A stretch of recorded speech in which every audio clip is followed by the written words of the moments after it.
Hi hello and नमस्कार welcome back to आमर YouTube channel Odia पाठशाला। ये वीडियो रे आज आम डिस्कसन करवा सबुठारु बड़ हॉट टॉपिक क्वेश्चन जे कहीं वो ट्रिपल एस पीओ और जूनियर असिस्टेंट पाई रिजल्ट प्रकाश पाऊनी दीर्घ वर्ष है तार रिक्वायरमेंट बाहर किंतु एपर्यंत कहीं अपॉइंटमेंट लेटर बा फाइनल रिजल्ट प्रकाश कर पानी वो ट्रिपल एस सी तुमने जानी केवल गोटे डिस्ट्रिक्ट देवगढ़ डिस्ट्रिक्ट ही केवल तुम पीओ और जूनियर असिस्टेंट फाइनल रिजल्ट बाहरी किंतु अन्य 29 जिला ए पर्यंत तुम फाइनल मेरिट लिस्ट बा अपॉइंटमेंट लेटर प्रकाश करा पारिनी तार मुख्य कारण कौन किसी विशेष सूत्र सूचना मिली जहाँ विषय मुझे वीडियो कहबी तेणु वीडियो को प्रथम रु शेष पर्यंत देखु जे वो ट्रिपल एस तरफ जो PO junior assistant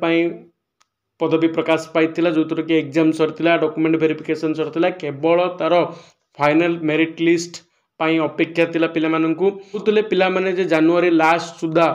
final merit list प्रकाश पाई किंतु जनवरी मास सरीगला किंतु ए पर्यंत फाइनल मेरिट लिस्ट प्रकाश पाइनि किसी विशेष सूत्र सूचना जना पड़ुछि जे परीक्षार अनियमितता बा परीक्षा जो डॉक्यूमेंट वेरिफिकेशन रे किसी त्रुटि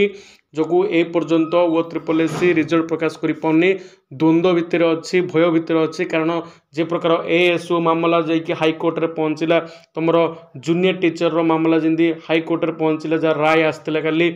ये प्रकार गंडगोल देखा अप्रीतिकर परिस्थिति देखा ताकू भय करके तुम वो ट्रिपल एस सी तरफ एपर्यंत रिजल्ट प्रकाश करा पाउनी किंतु हुए तो फेब्रुआरी प्रथम सप्ताह भितर तुम रिजल्ट प्रकाश करा पारे।